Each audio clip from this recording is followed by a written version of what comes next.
All right, Maureen, I'm all set. I'm all dressed up for church. Got to get my car keys. Let's go. You're going like that? Well, yeah. I mean, I've got my nice, bright, happy Hawaiian shirt out of the laundry. It's a hot day. I got my shorts on. I'm going to be nice and comfy. I've got my sandals, and I even put on a new pair of socks. Oh, this is going to be a long one. It's the Sonic Boomers podcast, coming up next. Well, hello. I'm Pete Torriello. And I'm Maureen Torriello. And before we even get into our topic today, I got to show you all something. Now, unfortunately, those of you who are just listening to the audio portion of the podcast, you cannot see this. But for those of you that are watching on Facebook and on YouTube, wait till you see this. Wait till you see this. Look at this. I have a new chair. The piano bench is gone, and that stupid folding chair with the pillow on it that I used is gone. Look at this beautiful Serta executive chair. Tell me that this is not podcasting in luxury. Oh, Pete's on his throne. I am now on the throne here. I am on the podcasting throne. I thought you were going to say the potty. Me and Joe Rogan on the podcasting throne. And I have to tell you, in all seriousness, because you guys know, I kid a lot about Joe Rogan, probably the most successful podcaster in the world right now. Pete and Maureen, Pete Pipsqueak, little, a fly on Joe Rogan's shoulder.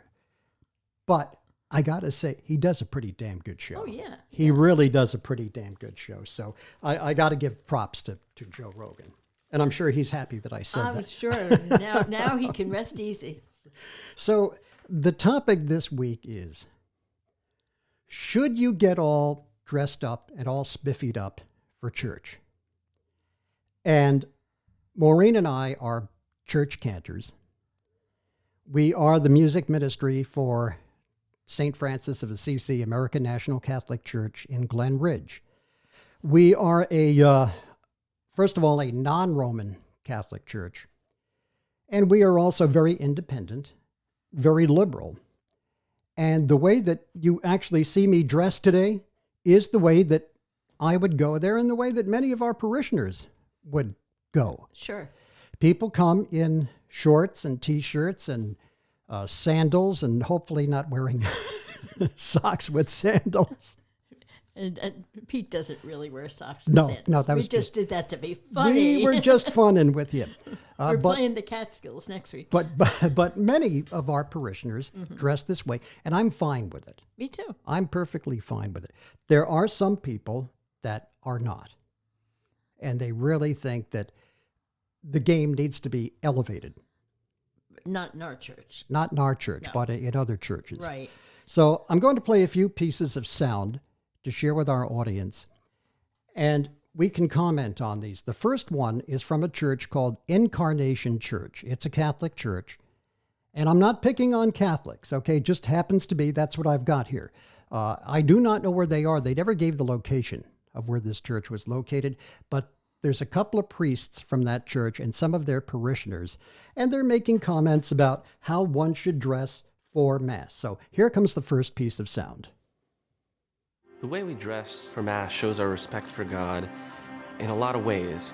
I mean, if you're going to a funeral, you dress in a way that's going to show mourning, and if you're going to out on a date, you're going to dress to show that you want to impress somebody. And so our dress, by dressing in an extraordinary way, in an extraordinary way, communicates that this event is special, this event is different. Our preparation for Mass begins at home, and so I think that ultimately is reflected when we get to the celebration of Mass itself. As a priest, so much of what we wear communicates our identity. When we see what the priest wears at Mass, it's a reminder of really the whole tradition of the church, that these vestments are part of the totality of our tradition. If we imagined a priest showing up in shorts and a t-shirt to celebrate Mass, I it would wouldn't be have very a hard problem. No, I'm fine with that. the transcendent value of what it is that we're doing. We have a grandson who lives with us, and we like to to be a good example for him about the appropriate way to prepare for Mass and certainly the appropriate way to worship. And I think that especially relates to children because our son typically wears shorts and a t-shirt, but when we have him dress up in a polo shirt and khakis or just nicer clothes, he knows that he needs to be better behaved because we're going somewhere special. So getting Yeah, four that'll little work. kids ready Yeah, for Mass yeah. takes a lot of work. Put him in But it's khakis and the definitely kid's worth going to it, sit yeah. still. He'll be a little They gentleman all see through the Mass. emphasis that we're putting on it, and they see us dressing up and making sure that it's a priority. I think the way people dress for Mass has changed over the years. I think there has been a growing sense of casualness, perhaps, and in some instances that probably is connected with a diminishment of respect for the Mass. I remember when I was younger that it was pretty much commonplace for men to wear suits and for ladies to wear dresses or a very nice outfit. Don't forget the head coverings. Oh, yeah. This is something that is, a big deal. This is something special. This is something sacred and holy. And you're going there not just to sit there for an hour and be quiet. You're going there to learn, to grow spiritually, to come into the real presence of Jesus. I know for me, I'm automatically brought to a more reverent and formal place so that when I dress nicely for Mass, the moment I enter into church, I have a different orientation to what I'm about to experience. I'm not approaching it like a casual party or a Sunday barbecue. I have a different focus and intentionality. If you want to go to Mass and treat it as something holy, dress in a way that reminds you that this is something special. You're meeting Jesus face to face there on the altar and in communion. Who's the thoughts of, if God already knows our hearts, if he knows how we feel about him, then why are these external things important? Why is dressing up important? That's where I come from. That's a And good ultimately, point. I think that points to the fact that God It's became like, are you incarnate. dressing to impress God, who is everybody else, spirit, or became are you, flesh and dwelt among us. dressing for what That purpose? mystery gives significance to the external things. That what we do as spiritual people is expressed in our body, and expressed in the things that we do, and in how we dress and present ourselves in showing reverence and honor to God is no different. All right, I guess that's it for that piece of sound. So Yeah. what do you think of that? And I'm really interested in hearing what you have to say about it, because you do have a master's in liturgy. Right. So I'm really curious to hear your thoughts on this. I have I'm kind of like on both sides. Like, I don't have a problem. I think people should wear whatever makes them comfortable. I think you can worship better when you're comfortable. What point does it make for a man to come in 90-degree weather in a suit and a tie and be sweating and be sitting there fidgeting because you're hot and you're uncomfortable? How much worship are you getting done? Yeah. Or in the same way with a woman having to put on silk stockings and pantyhose and high heels and stuff to walk into church for what? So on that I'm perfectly fine with a casual look. Now I think that there could be some gradations. I think that perhaps maybe some things are inappropriate. I wouldn't like to see super short shorts on the girls or super raggedy clothes. But if that's all you got, well then Yeah. I'd rather have you there in the church wearing whatever than have you not show up at all because you're too ashamed of the way you look. Yeah, I would never come in my painting pants, Yeah. in my painting shirt. Mm-hmm. To me, then that's okay. That's a little over the line. Right. But I don't have problems with shorts and a t-shirt and Yeah. sandals. I don't think it's irreverent. No, I don't either. And, then again, on the flip side, I do kind of put some amount of credence in the idea, though, that of being mindful of who you are going there to worship. Yeah. Well, in fact, as you know, in my studies into Judaism, when you go up to the ark, excuse me, in the front of the synagogue, where the Torah scrolls are kept, very often in Hebrew, above that ark, it says, know before whom you stand. Right. And that is a reference to the voice that came from the burning bush when Moses was told to remove your shoes because you are standing before On holy God. ground, You're yeah. on holy ground. Yeah. And I like that. That means a lot to me. Yeah, that's why I'm kind of teeter between the two viewpoints, because I also think of things like, your high school reunion is coming up. You haven't seen these people in 20 years. Yeah. And what do? You go out and you get a new outfit. You try to slim down. You get your hair cut. You get your hair done, make makeup, and you do all this preparation for people who you haven't seen in 20 years and you probably won't see for another 20. But when you're going before God Almighty on a Sunday, you don't put any thought into it. Yeah. So I mean, I'm But kind of. but that's what they're saying in this piece of sound. I know that we just that's played. why I'm kind of like torn between the two viewpoints, because, like I said, I don't want ever for church to be about the show. I don't want it to be about impressing other people around you. I don't want it to be where you're being judgmental. Ever. I don't want that. Yeah. But on the other hand, I do think there's a certain value in just considering the idea that maybe you might want to be a little bit more mindful of what you're wearing because it is before God. All right. We have another piece of sound. And this one, I think, is a little bit more reasonable. Mm-hmm. And it comes from a Father Pat Reedy, Okay. who I believe is out of Notre Dame. Okay, go Irish. And this is on a website called grotto.com. And I thought that he had a good take on this, and I thought it was pretty reasonable. So let's listen to Father Pat Reedy at grotto.com. Do you ever just feel underdressed at Mass? You were in a rush, and you walk into church sporting shorts and flip-flops. You feel everyone's eyes on you, especially that one couple in the sport coat and the pearls. Is there a dress code for this? I grew up in Colorado. Our Sunday best was normally your nicer pair of jeans. Not that folks were unwilling to get dressed up for church, but the church was more than merely someplace sacred. It was home. That's what happens when the Mass becomes part of your life, where time spent with Jesus matters more than time spent spiffing up.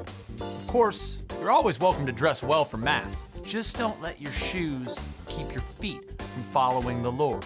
Flip-flops are just fine. We should point out that on the video that accompanies this, as he is walking away from the camera, Father Reedy is wearing flip-flops. That's cool. Yeah. I think that's pretty cool. And I think that was a pretty reasonable approach to it. I do too. I think that he kind of embraced what I was saying, that, not that you can't dress up, but don't feel like you must. Yeah. And the more important thing is that you are building a community and a community that is like family. We have another piece of sound, and this is taken from Todd Friel, who is he's on television, he's on radio, he's got podcasts, and I don't know. I find the guy to be kind of a loudmouth. Mm-hmm. I think he's a little bit of a loudmouth. I think he has a very interesting presentation. Certainly, he adds a little showbiz to it, Yeah, so yeah. he maintains your attention. But I don't know if I like the guy. And he has on as his guest a very, very buttoned down, prim and proper guy named Dr. Steve Lawson. And Steve Lawson is going on and on and on, talking about how when he was a young boy that his father would get him up Well, starting on Saturday On and lay Sa- out his clothes and iron his shirt. and put the tie on me. And he says this with great pride, Yes. almost like, well, I could do this. Why can't you do this? Yeah. And it's like, this is what I do, and therefore everybody should do it. Yeah, yeah. And after he says that, Todd Friel decides that he's going to play devil's advocate with this guy. And I'm pretty sure that he agrees with Lawson, but he's playing devil's advocate. Just to put it in an opposing point Just of view. to put in that opposing point of view. So let's listen to Dr. Steve Lawson, who you will hear first, and then you will hear Todd Friel break in and ask his question. Realize that you can dummy this down to make certain people feel comfortable. I'm of the opposite opinion. I'm not here for people. I'm here for God. And I want to represent myself in worship in a way in which there is some indication, even to myself, that this is a transcendent moment with great importance and with great dignity. And I would like to elevate people, not really water this down, but I would like to elevate this. Now, I'm not expecting people to come in a tuxedo or anything like that, but No, I just a shirt do and want tie. you to present yourself and Suit to jack come to pearls. church in a way where you indicate this is the most important hour of your week. Nothing rises to a higher level of importance than coming to the local church on the Lord's Day and worshiping the Lord, rather than you looking like an unmade bed, rather than you looking quite. Let's not be frankly, too judgmental. Yeah, I was going to there. say, he sounds a little judgmental here. church. I mean, you are disguising well any interest you have in the King of Kings. 2 responses. Number 1, the story about your dad on Saturday night with the clothing routine, it explains so much about you. Wow, that was insightful. Second, I want to play advocate because you said we have an audience. I know you're going to play advocate. We have an audience. That's what Todd Friel does. Let's we have go an talk audience. over him. Hey. Somebody needs to put a sock in his mouth. Yeah, go ahead. We have an audience with the king, but he's my daddy. And I don't get dressed up for my daddy because we have a close personal relationship, so you're a fuddy-duddy. You know, Todd, is that the best you've got, Todd? Well, I'm just, I did some research. So what do you think of that? What do you think of that exchange? I kind of like, and I wish that Todd Friel were being serious Yeah. about his question to him, but I know that Yeah. he's just playing He's devil's just advocate playing, here. Yeah, just to be, so that you can't say, well, you didn't present an opposing But what do you think of that? viewpoint. That God is my Father. Yeah. If we really embrace that, Mm-hmm. that God is the Father of all of us, and I'm going to see my Father. Yeah. If I have that kind of why do I have to dress up if I have that kind of a Right. relationship? It's your family. Now, I know my dad, Mm-hmm. when he would go to visit his dad, he would dress up. You said he would shine his He would shoes. shine his shoes and mine, Mm-hmm. because his dad was a shoe shine guy when he came over from Italy, and it was considered disrespectful Yeah. if you came into the house with dirty those- shoes, yeah. you know. But Well, I mean, I guess, you have to take into account the culture. culture. Also. It for him, that was a matter of respect. For somebody else, it wouldn't be. I remember years ago when we were at St. Paul the Apostle in Irvington, and somebody had complained that I was on the altar in sneakers. I don't remember that. I heard about it from our music director Okay. at that time and said, somebody criticized you because you're on the altar in, I think I had jeans on too, probably. Jeans and sneakers. And my immediate reaction, which is very typical of me, was tell them to mind their damn business. Bite me. Yeah, bite me. With all due respect, Yeah. bite me. And I was very annoyed. I was very offended by that because I was like, you don't know what is in my heart Right. when I am up on that altar, and if my heart were not in the right place, I wouldn't be up on that altar singing, Yeah. Absolutely. I don't sing for my glory. Right. You and I don't do music ministry for our glory. We try to make it a better worship experience for everyone. Mm-hmm. And so I was really annoyed with that comment. Yeah. And, and that came out of left field because that particular parish was very family-like, and it usually would not have been a very judgmental parish. So to have someone be judgmental like that. Well, there's always one. Well, that's true. There is always one that has the the jacket and tie and the pearls and Yeah. that's You know what? Next week I'm finding some pearls. yeah. There's one in every church. Yeah. I'm sure, but I just found it offensive, and I just think that you don't want to come in looking like the guy said like an unmade bed, but getting really spiffed up and jacket and tie and in the case of Catholicism, wanting women to go back to head coverings again, mantillas. Yeah. I know you're dead set against I that. do not want that at all. I mean, if you want to do it, go for it. Yeah, Have fun. you but do it's you, not as me. they say. Yeah. You do you. And also for us as music ministers, and we are contemporary, so I play guitar and we both sing. We're on stools in front of the church. Right. And that's what I need to be sitting on to be able to play the guitar and everything. And therefore, I think that also dictates what I choose to wear. I'm not going to wear a dress that I'm afraid is going to creep up and you're going to see a little too much, or I'm going to have to be pulling on it all the time. I want something that I'm very comfortable with, that I can straddle the stool. And, so I will most often wear slacks. Maybe in the summer I might wear a summer skirt or something. But that's also for the presentation of our music ministry, so that I am respectful. There were a couple of comments that were made in the sound bites that we played. And I think the one from Steve Lawson is the one that stood out, where he said, well, this is the highlight of my week.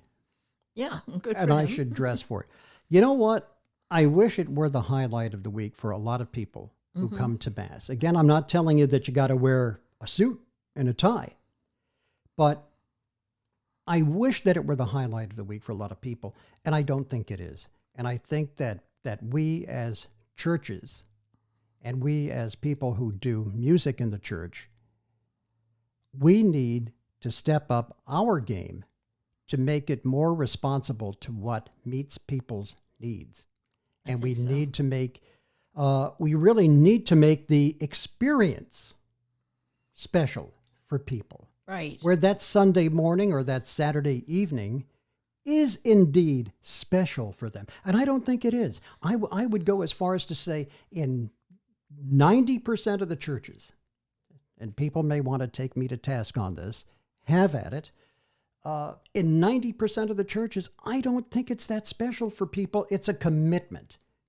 We're supposed to go. At least in the Catholic tradition. In the And I'm not Catholic sure about- tradition, I can't thou really shalt speak to the keep holy others. the Lord's Day. And one of the 10 commandments is obviously keep holy the Lord's Day, but they're also what we call commandments of the church, which again is missing church is a mortal sin. Right? Still is. It used to be a mortal sin when we had catechism. I don't know about a mortal sin, but it is considered a sin. Yeah. And so, I get that, but I really think that I think you have a good point that if the experience needs to be prime, it needs to be something that you do look forward to, and it's kind of like, if it's really that good, you should be like to the point where I can't wait to see everybody. I can't wait to hear the music. I can't wait to be singing and praying together. It's going to be great to see everybody. It's going to be great to worship. And like you said, I really think that in the majority of cases, that is not the case. Not the experience they're getting. And, I think that's something that churches need to look at. And if you want people to dress up better for church, more gooder. Yeah. Then you really have to make that experience be something that they want to maybe spiff it up for a little bit. Yeah, I think that one will follow the other. And I know people are going to say, well, don't you think that you're coming before God is reason enough? It should be. But look, we're talking people here. We're talking real world experience. We're talking people. And that's not how it works. Yeah. It's just not how it works. It's just like I have said so many times in our church, And I was hoping to address this in a workshop this summer at our national convocation, and unfortunately it's canceled, so I'm not going to get to do the workshop. But I really wanted to say to them, like, as a Catholic, you're even taught that coming to Mass and the Eucharist, that is receiving the body and blood of Christ, is the source and summit.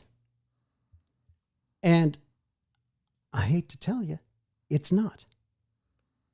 I mean, you want it to be. You want it to be, but it's not. But if you're honest, you know, it's not. Everybody will say the dutiful, right, politically correct thing if you ask them.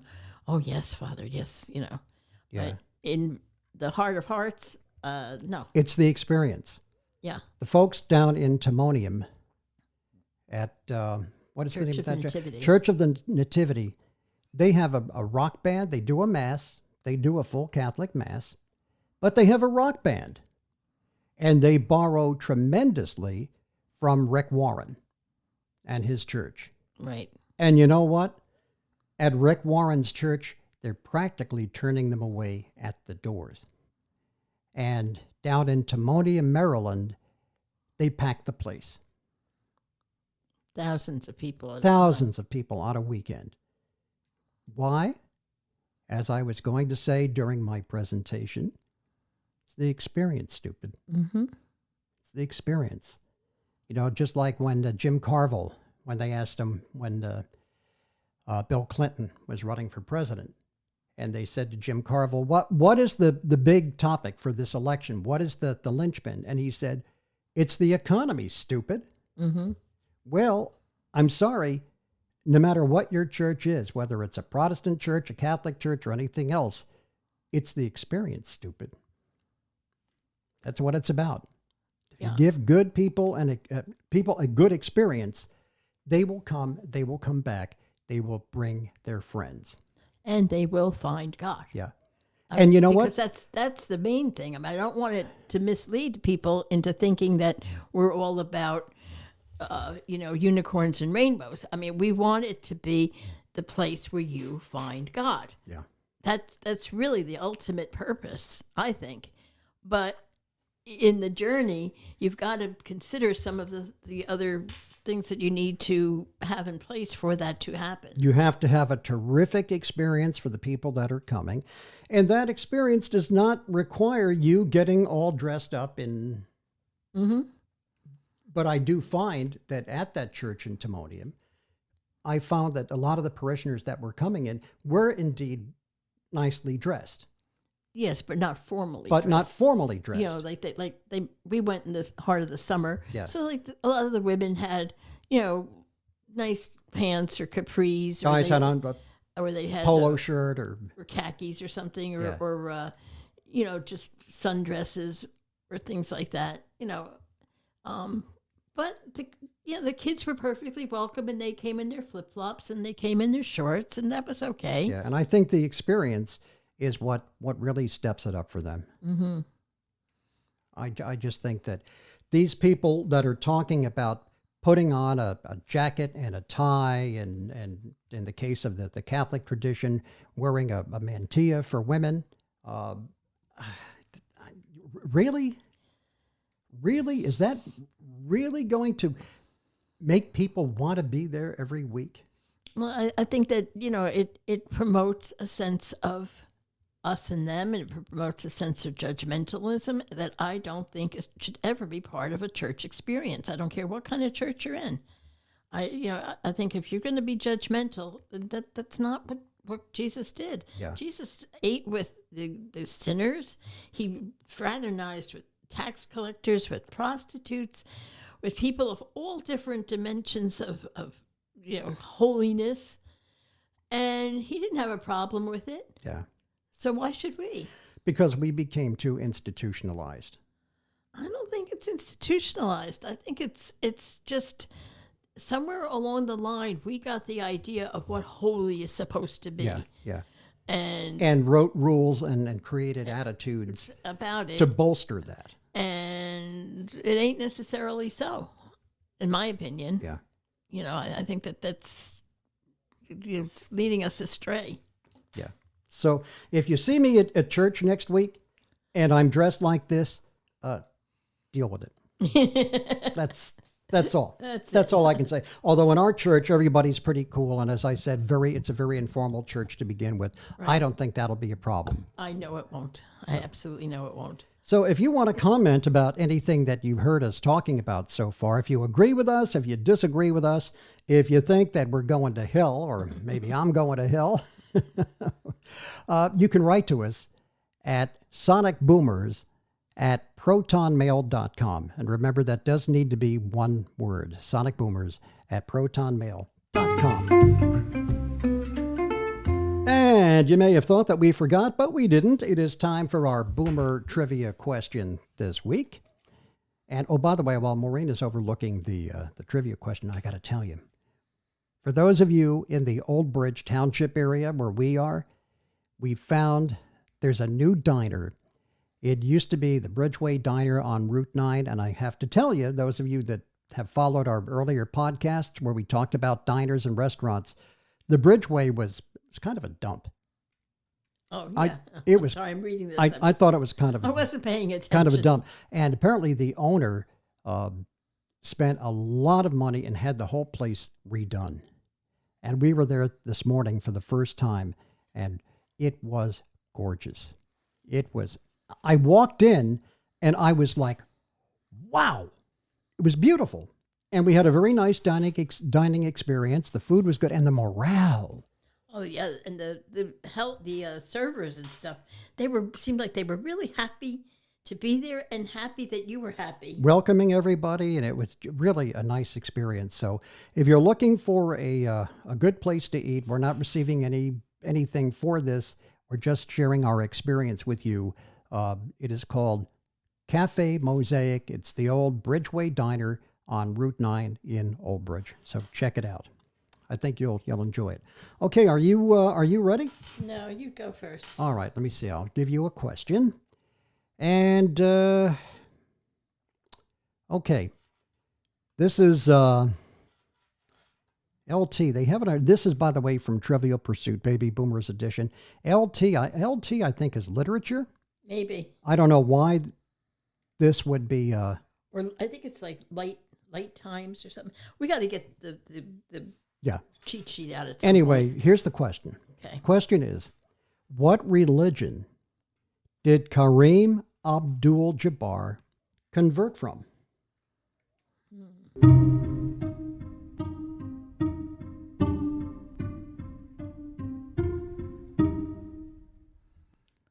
Okay, what do you say? Catholic. Ooh. Right you are. Winner, winner, chicken dinner. Right. He converted from Roman Catholicism. I didn't even know that. I just took a guess. Yeah, son of a gun. All right, so you got one for me there? I got one. All right, go ahead. This is SS. I'm not sure what that silver screen. I think it is. Okay. What comedian quipped, "How can I die? I'm booked." Okay. I think I know this one. Okay. This might be a win-win this week. George Burns. Yes. There you go. There you go. A double win. All right. We could not finish up the show any better than that with a win for each of us. Thank you actually, it would be better if I won and you lost.